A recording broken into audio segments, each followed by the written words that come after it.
Berarti teman-teman buruh ini tetap concern ya, tidak bergeser, tetap menolak Omnibus Law ya, Tetap. sampai detik ini. Ya, Partai Buruh dihidupkan kembali karena Omnibus Law. Oleh karena itu pada isu yang keenam tentang Capres, kan banyak pihak menggoreng. Saya tahu maksud dari semua itu, ya kita harus sabar, tenang, dan nggak boleh lip service. Tenang aja, sabar. Untungnya Tuhan memberi saya kesempatan pernah mendukung Pak Prabowo 2 periode, kalah. Pernah mendukung Pak Anies jadi cagup DKI, menang. Ya, oke. Jadi kalah menang. Dan terbiasa ditempa dengan serangan membuli. Alhamdulillah sekarang jadi ketika partai udah ada lebih tenang. Dan kawan-kawan di grassroots juga lebih tenang. Ini tentang trust. Trust and unity. Kepercayaan dan persatuan. Kunci kemenangan Partai Buruh.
Jangan lupa like, share, komen, subscribe, dan bunyikan tombol loncengnya.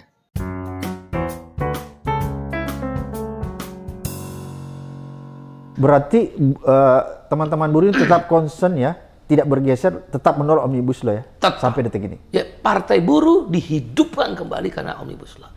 Oleh karena itu pada isu yang keenam tentang Capres, kan banyak pihak menggoreng. Saya tahu maksud dari semua itu, ya kita harus sabar, tenang, dan nggak boleh lip service. Tenang aja, sabar. Untungnya Tuhan memberi saya kesempatan pernah mendukung Pak Prabowo 2 periode, kalah. Pernah mendukung Pak Anies jadi cagup DKI, menang. Ya, oke. Jadi kalah menang. Dan terbiasa ditempa dengan serangan membuli. Alhamdulillah sekarang jadi ketika partai udah ada lebih tenang. Dan kawan-kawan di grassroots juga lebih tenang. Ini tentang trust. Trust and unity. Kepercayaan dan persatuan. Kunci kemenangan Partai Buruh. Kalau bahasa agama saya yakin agama lain ada. Sami'na wa ta'na. Kalau kau sami'na, kau dengar pemimpinmu dan kau taat ketika pemimpinmu bersuara, pada saat itu kemenangan. Tapi tidak berhenti di situ. Dia harus unity, bersatu. Jadi tidak hanya tentang kepercayaan, bersatu. Satu perlawanan, satu komando, satu perlawanan. Satu komando, satu perjuangan. Apa kata pemimpinmu, kau turuti. Nggak usah tanya. Karena kau tahu kepercayaan itu ada. Ya tentu ada latar belakang. Misal akhlaknya baik 10 tahun, 20 tahun memimpin, nggak pernah kena sogok. Gugur ketaatanmu pada pemimpin ketika pemimpin itu khianat terhadap cita-cita bersama. Ketika dia koruptor, gugur, tinggalkan pemimpin. Ketika dia menjual dirimu, gugur. Saya tanamin itu, dan itu nggak, makanya serangan dari itu udah nggak mempan. Yang main-main mereka aja. Kenapa dia menjadi penting? Maka Partai Buruh melawan antitesis, anomali, tidak ada daulat uang, tidak ada daulat tuan, dan tidak ada daulat dinasti. Maka partai. Oke, Bang Said, kalau kita lihat isu tentang tenaga kerja asing, ini kan semakin marak ya. Seolah-olah semakin marginalkan para pekerja-pekerja kita. Apakah ini menjadi concern juga nanti? Yes, di Undang-Undang Cipta Kerja baru kemarin orang masih fitnah kita udah kerja gitu. Masukin judicial review. Oke. Dan kami akan kepung itu MK 50.000 aksi, 50. Kalau nggak dikepung gitu mana mau MK, Bang? Mau dengar-dengar, bukan kita ingin menekan MK, tapi MK bersadar dirilah. Inilah gerbang terakhir, the last guard, benteng terakhir, penjaga terakhir tentang rasa keadilan. Ya tapi kalau kau main-main dengan keadilan, ya kami akan main-main dengan masa kami. Buruh kan gampang, tinggal geruduk. Bahasa geruduk itu tanda petik.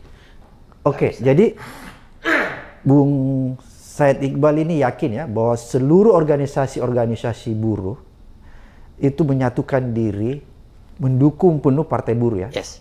Itu yang pertama. Kemudian yang kedua, apa harapan nih? Ini kan judicial review sementara diajukan kan? Ya. Betul. Kalau seumpamanya kita berandai-andai aja nih Bang Said. Kalau tiba-tiba MK ini mengejutkan kita, apa yang akan dilakukan Partai Buruh? Mengejutkan kita dalam artian tidak sesuai dengan harapan Partai Buruh nanti putusannya. Untuk pertanyaan pertama, memang tidak semua serikat buruh ikut.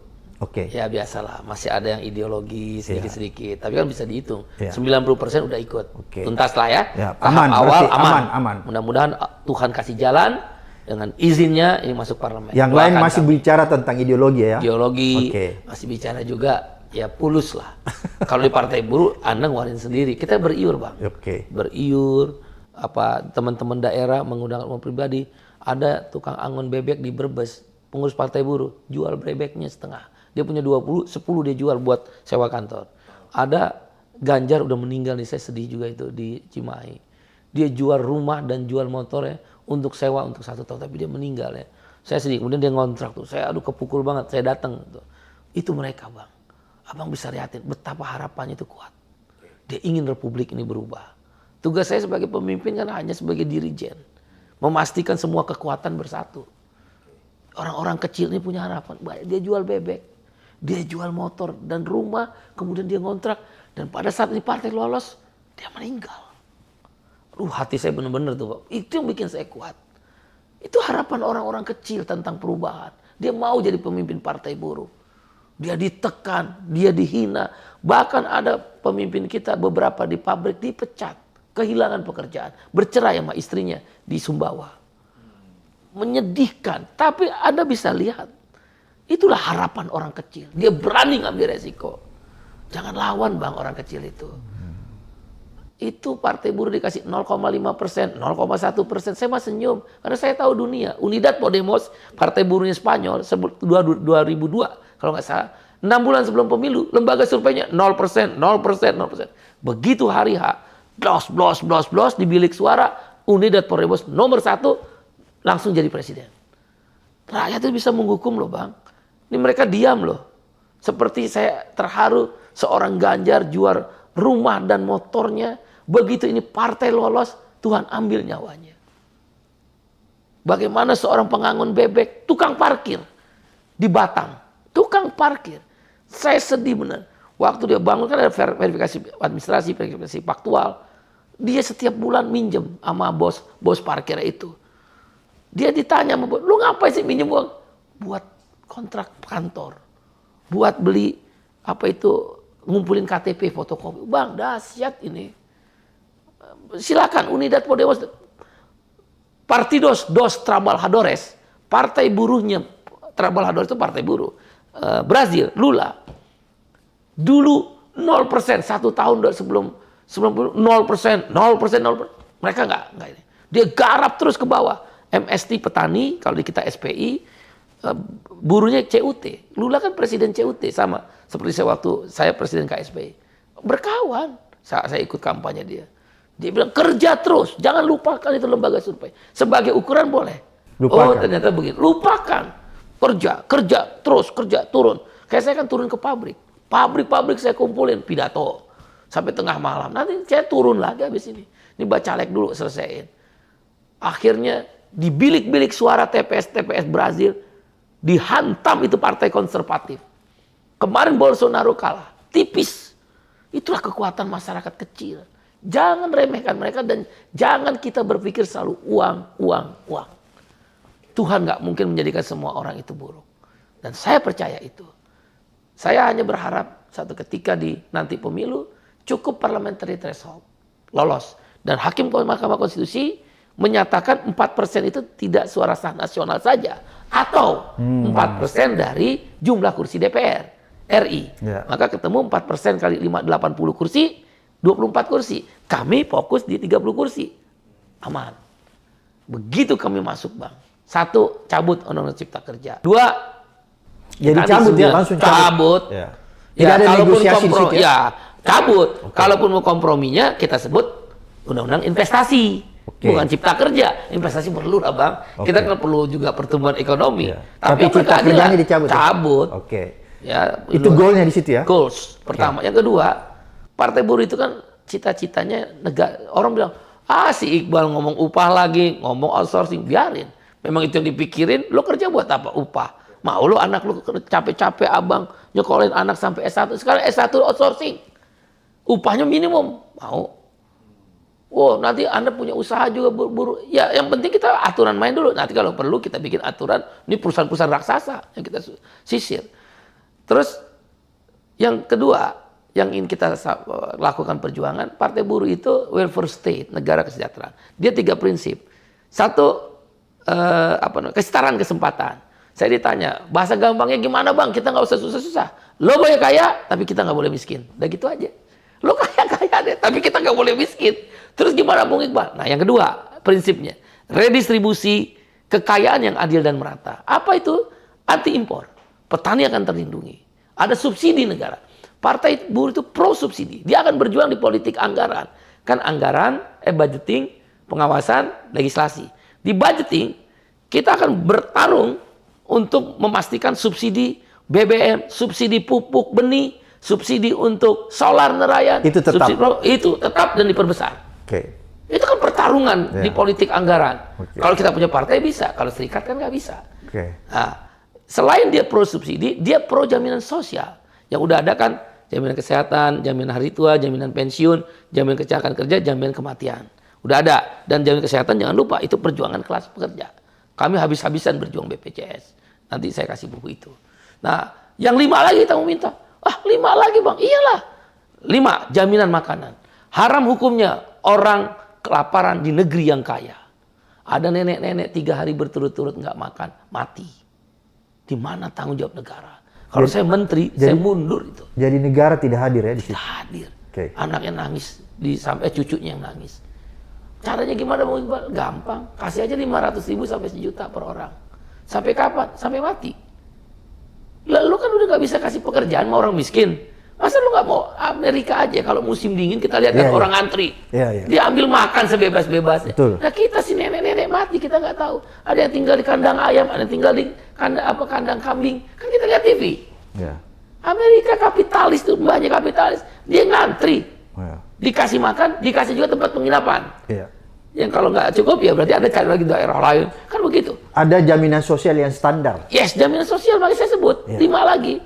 Yaitu makanan. 500.000, katakan 500.000. Orang buruh kontrak miskin. Mbok jamu gendong miskin. Ojek online miskin. Sopir miskin.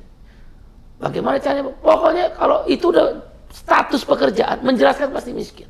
Gampang, coba aja panggil ojek online. Bang ojek sini. Pasti dia berhenti. Kenapa?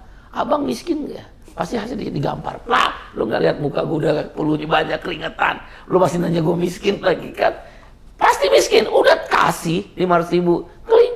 27,7 juta jumlah orang miskin kan? Kita bulatkan 30 juta lah. Cuma 15 triliun sebulan. Setahun karena APBN 180 triliun. Cukai rokok 120 triliun. Kemana tuh cukai rokok? Kita bikin orang yang mau pergi terbang. Kan kita anggap orang yang mau terbang naik pesawat. Punya duit? Punya duit. Potong 20.000. 20.000. Taruh di situ buat orang makan. APBN kita hampir 3.000 triliun. Bahkan Pak Jokowi memperkirakan 2025 4.000 triliun. 180 triliun kecil. Koruptor berapa? Abang kan tahu. 400 triliun. Miskin kan itu koruptor 400 triliun.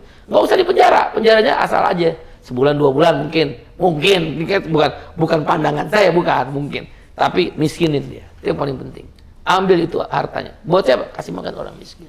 Ya hukum pidananya jalan sesuai aturan yang berlaku. Gampang Bang. Itu dilakukan oleh Brazil. Lula naikin upah 30% setiap tahun Lula. Lula membuat orang jadi tambah miskin? Enggak. 8 tahun Lula berkuasa dia menjadi pelopor bridge Brazil, Rusia, India, China, South Africa. Yang sekarang mata uang mereka menggoyang dolar. Ayo mau bilang apa? Dia makin kaya negaranya Brazil. Padahal berhasil di bawah Indonesia. Indonesia di atas Prancis, di atas Inggris, di atas Brazil. Indonesia hanya kaya dengan India. Nomor 1 Cina, Amerika, Jerman nomor 4, 5, 6 saya lupa, nomor 7 Indonesia. Jepang kalah kita. Kalah sama Brazil sama Peru. Peru negara seemprit ujung kuku, kalah kita. Orang kasih makan. Yang kedua, jaminan perumahan. Saya ingat benar. Mertua saya tentara. Begitu dia pensiun, ada rumah. Polisi pensiun, ada rumah. PNS pensiun, ada rumah di Citayam, di Bojonggede. Dulu Perumnas Klender itu pinggiran kota, jin buang anak. Perumnas Bekasi, Perumnas Depok, jin buang anak, nggak ada yang mau. Sekarang jadi tumbuh kota-kota satelit. Sekarang Bang, harga rumah udah 200 juta. 30% 60 juta. Siapa yang bisa punya rumah masyarakat kecil? Masuk akal nggak? Maka jaminan perumahan. Subsidi 100 triliun. Partai A ngambil infrastruktur, ambil. Partai B karena aliran agama buat membantu rumah ibadah, ambil boleh. Terus partai buruh apa? 180 triliun orang miskin, 100 triliun bikin rumah. Selesai kan Bang? Nggak mau. Gue ngomong ke media. Partai A ngambil infrastrukturnya gede. Nih, dia makan infrastruktur gede. Gue berani Bang kayak gitu. Pusing amat. Tapi ngomongnya di dalam DPR. Jangan di luar DPR. Kan boleh. Oke. Akhirnya kan kompromi. Nah, itu yang saya bilang keseimbangan di dalam politik anggaran. Ini Jadi semua. Anda boleh kaya, tapi Kami kami jangan tidak. miskinkan kami. Oke, itu prinsip ya. Prinsip. Oke. Nah, redistribusi kekayaan dalam bentuk pro subsidi, pro jaminan sosial. Baru yang terakhir, ini kan ada perumahan, kemudian air bersih Bang. Kita penting tuh air bersih, jaminan air bersih, dan jaminan pengangguran. Orang nanya saya, ngapain orang nganggur bayar? Waktu kita kerja bayar pajak sama negara. Dan itu wajib untuk membuat negara bisa berkembang, maju. Sekarang gua nggak punya pekerjaan, masa negara nggak bayar gua? Itu namanya unemployment insurance. Maka 5 ini harus disebut social security. No social justice without social security. Tidak akan ada pernah keadilan sosial bagi seluruh rakyat Indonesia without social security, tanpa jaminan sosial. Jadi partai buruh itu 5. Jelas Bang. Prinsip ketiganya adalah tanggung jawab publik. Tanggung jawab publik yang tadi, kita kerja bayar pajak, kita nggak kerja, negara bayar kita. Bang Said, yang terakhir, ada nggak metode perhitungan teman-teman buruh ini ya berkaitan dengan upah minimum? Saya kan ILO Governing Body yang diajukan. Apa itu metode perhitungannya? Yang ada layak dua. ya? Ada Yang dua ideal. Ada 2 metode dalam perhitungan upah yang berlaku di seluruh dunia. Karena ILO Convention-nya, konvensi ILO-nya sudah ada. Ya. Kalau saya nggak salah nomor 133 tentang upah minimum. Satu namanya standard living cost. Kalau biaya hidup, kalau di luar negeri kan harga susu berapa, harga daging berapa, dihitung. dan seterusnya dihitung. Ya, Nah, kalau di Indonesia namanya KHL, kebutuhan hidup layak. Ada 60 item dihitung dari survei pasar. Ketemu berapa nanti. Yang kedua adalah secara makroekonomi, inflasi plus pertumbuhan ekonomi. Itu udah kita ajukan berulang-ulang. Termasuk 60 item dirubah. Kalau partai buruh masuk, maka itu tadi, kita bicara upah mulai dari sini dulu. Standard living cost ganti. Dari 60, kami sudah punya konsep 84. Jadi itu sebenarnya sudah diajukan ya? Sudah. Tapi tidak pernah direspon? Ya nggak ada partainya. Oke, oke, karena Siapa yang memperjuangkan di parlemennya? Nggak ada partainya. Jadi ini salah satu nanti yang akan diperjuangkan habis-habisan ya? Karena kan tadi kita punya 13 platform. Salah satu platform selain reforma agraria, yang pertama itu platform kita adalah anti korupsi Bang. Jadi kita mau kembalikan KPK seperti awal pendiriannya. Dia harus extraordinary body. Nggak boleh dia itu ada pengawas, nyadap harus izin, nggak boleh. Dan dia sifatnya harus independen ya? Tidak boleh dibawa rumpun eksekutif? Tidak apapun. Oke. Dia makanya nanti, dia berarti yang mengawasi dia apa? Undang-undang. Ya. Undang-undang lah yang menjadi pengawas dia. Dan Aturan-aturan. undang-undang lah tentang aturan, dan dinyatakan oleh undang-undang dia adalah satu lembaga negara yang independen. Ya, yang bebas dari kekuasaan Dari legislatif, kekuasaan. eksekutif. Extraordinary. Ya. Kami akan kembalikan itu. Yang kedua, lapangan kerja. Tapi berbasis pasar sosial. Kita nggak perlu utang. Cara menghidupkan jaminan sosial. Tadi pensiun. Anda lihat jam sostek 500 triliun. Kita dapat apa dari 500 triliun? Mau pinjam uang bank aja susah. 500 triliun. Saya taruh di bank A, B, 2 aja. 2,5. Berapa bunganya? Oke, saya minta bunganya. Kau bangun perumahan buruh. Bang, ini teori gampang ekonomi. Terus yang kedua, kalau buruh minjem uang mau bikin usaha, kau kasih bunga setengah. Kau ambil subsidi dari bunganya jalan sostek yang 250 triliun. 257 nolnya berapa tuh? Kita aja nggak bisa hitung. Iya. Gampang bang. Oke. Udahlah ini dibikin susah karena kapitalis terlalu serakah. Oke. Ini person greedy. Jadi itu metode sudah ada ya? Yes, termasuk upah tadi. Oke. Maka KHL-nya kita akan rubah jadi 84. 84. 84 KHL. Atau kalau mau pakai makroekonomi berarti inflasi plus pertumbuhan ekonomi. Bahkan kami tambah alfa. Apa itu alfa? Tergantung jenis industrinya. Kalau dia industri mobil, industri tambang, ya tambah dong alfanya. Kan keuntungan kamu gede. Tapi kalau dia padat karya, ya industri makanan itu kan berat. Maka alfanya mungkin 0 atau kalaupun ada yang sifatnya ekspor. Kan juga ada nilai tambah gitu kan. Uniqlo, H&M, Adidas, Puma, masa dia miskin? Nggak mungkin. Sederhana. Dia menjadi tidak sederhana satu, serakah. Dan kalangan pengusaha serakah inilah yang membuat nasib buruh terpuruk. Secara politik mereka kuasai. Menurut Liputan 6, kalau saya nggak salah, 67% DPR RI pengusaha. Iya. Abang bisa lihat semua menteri ekonomi kita pengusaha. Dari total kabinet kita, 60% pengusaha. Bupati wali kota pengusaha. Terus kita mau dapat apa? Nggak akan ada keadilan. Keserakahan yang membuat mereka menjadikan nasib kita terpuruk, dan partai adalah jalan tengahnya. Gitu bang. Ikhtiar. Selebihnya biarlah Tuhan yang menentukan. Oke. Terima kasih Bung Syed Iqbal atas pencerahan ini, edukasi. Insya Allah ini ditonton oleh masyarakat kita agar mereka paham apa sih problem Saya perburuan sedikit kita. ya boleh bang, Oke, sebagai silakan. penutup. Serangan ini kan selalu ada tentang capres. Partai Buruh belum memutuskan. Jadi dia ada 3 tahapan, yaitu yang pertama Rakernas Partai Buruh sudah ada. Nah dari Rakernas itu nanti akan dibawa ke konvensi bulan Juni-Juli 2023. Dari konvensi rapat presidium tingkat tertingginya Partai Buruh itu sekitar bulan Juli-Agustus. Nah yang sudah rapat Rakernas dari Rakernas Partai Buruh, dari 4 nama ini memang Ganjar yang pertama. Tapi tidak serta-merta jadi pilihan Partai Buruh, dia akan masuk di konvensi. Nah, pahami itu. Yang kedua, Partai Buruh haram. Saya bukan tidak boleh, haram berkoalisi dengan partai politik yang mengesahkan Undang-Undang Omnibus Law. Haram ya? Haram. Kalau kita didirikan karena itu kok. Nah, tapi konteks nanti mendukung capres, koalisinya kan capres pribadi.